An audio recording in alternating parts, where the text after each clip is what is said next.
हे 1 वाटी दूध घेतलेलं आहे.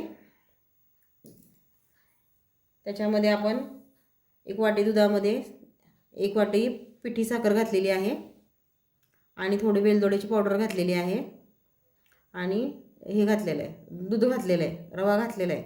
हे सर्व मिश्रण आपण एक 10 मिनटं मिक्स करून ठेवलेलं होतं. आता ते पिठामध्ये आपण ओतून मळायचं आहे. लागलं तर अजून 1 वाटी दूध घेतलेले ते आपण लागलं तर पिठामध्ये मळायचं. हे तूप घेतलेलं आहे 2 चमचे, ते आपण ओतून घेऊया. थोडं गरम केलेलं आहे मी. मिक्स करून घेऊया.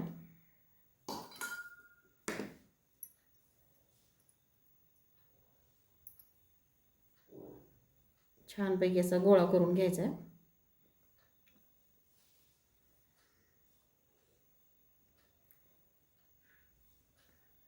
थोडंसं मीठ घालायचं चवीप्रमाणे. तुम्ही तूप घालू शकता, तेल घालू शकता. चांगलं मिक्स करून घेतल्यानंतर आता हे आपण रवा आणि पिठी साखर वगैरे सगळं भिजत ठेवलं होतं ते आपण आता ह्याच्यामध्ये टाकून घेऊया.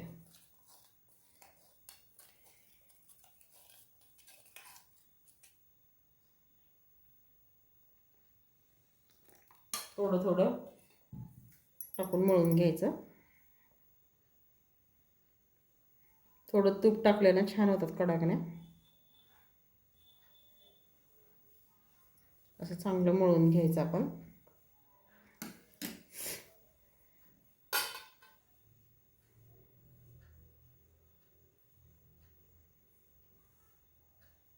मी 1 वाटी साखर घातलेली आहे. तुमच्या आवडीप्रमाणे तुम्ही साखर घालू शकता.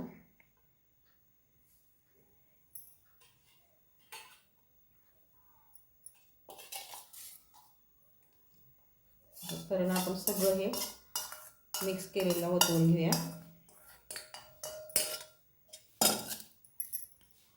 आणि घट्ट एक गोळा करून घेऊया आपण.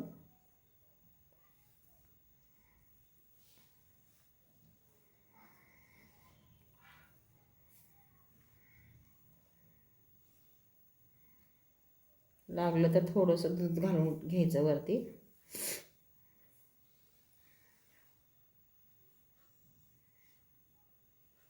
वाटीचं प्रमाण ठेवा म्हणजे तुमच्या लक्षात येईल. 3 वाटी मैदा, अर्धी वाटी रवा, 1 वाटी साखर, 1 वाटी दूध आणि लागलं तर थोडं वरती आणि दूध घालून घ्यायचं. आपण गोळा घट्ट मळून घ्यायचा. आपलं दूध थोडंसं आणि लागते, आपण थोडं वरती टाकून घेऊया. अजून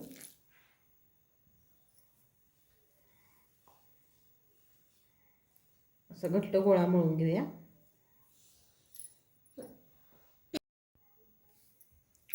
हे बघा घट्ट गोळा असा मळून झालेला आहे आपला. यात आपण गोळा 10 मिनटं झाकून ठेवूया. हे बघा आपलं पीठ कसं झालेलं आहे. चांगलं असं मळून घ्यायचं आणि आपण छोटे छोटे गोळे करायचे त्याचे.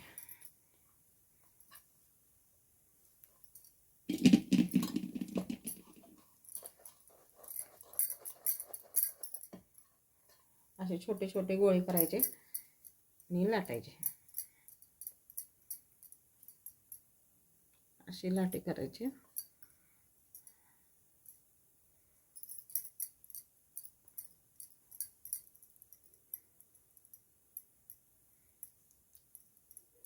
जरा कठीणच करायचा म्हणजे छान होतात कडकने आपले. असं सर्व लाटून घेऊ आपण. हे असं आपण लाटून घेऊया.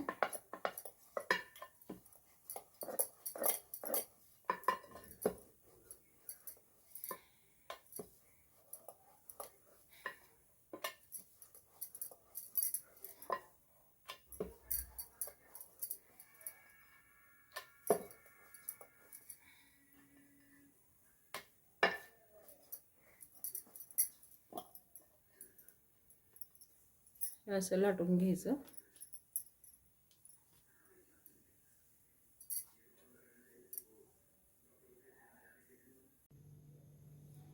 चला आपण आता तेल गरम झालंय का बघूया.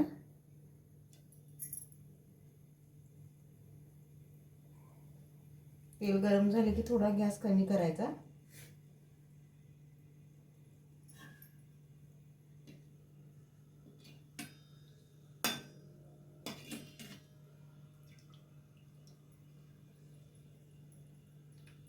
तेल आपलं गरम झालेलं आहे. आपण कढई टाकून घेऊया.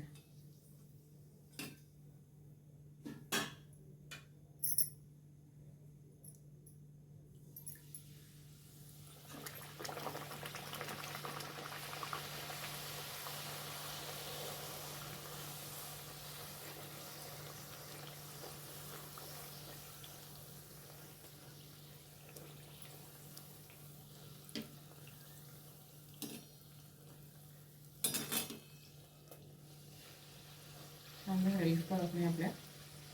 मला किती मस्त पैकी फुलतायत ना.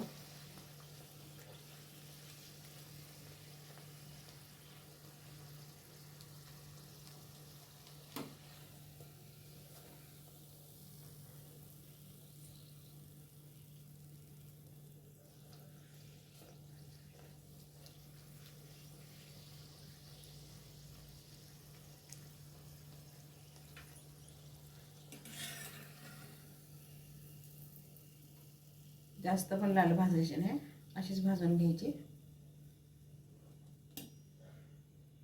आपण दुसरी टाकून घेऊ आता.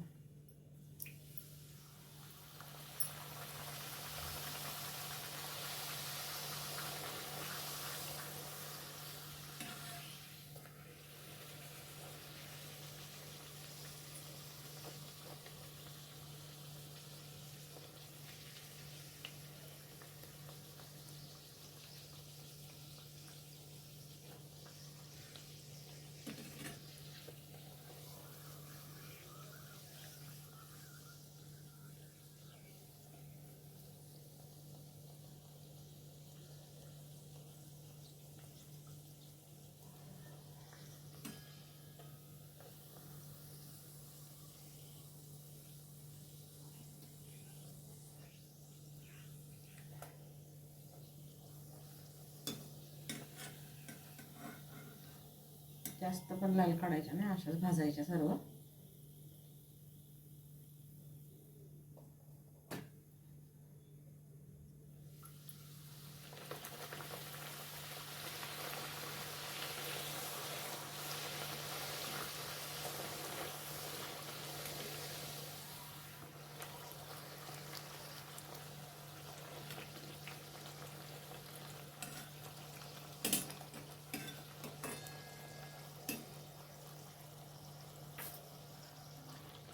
अशा सर्व कडाकण्या आपण भाजून घेऊ.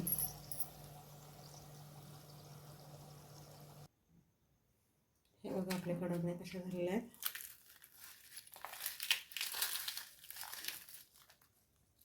खुसखुशीत झालेल्या आहेत.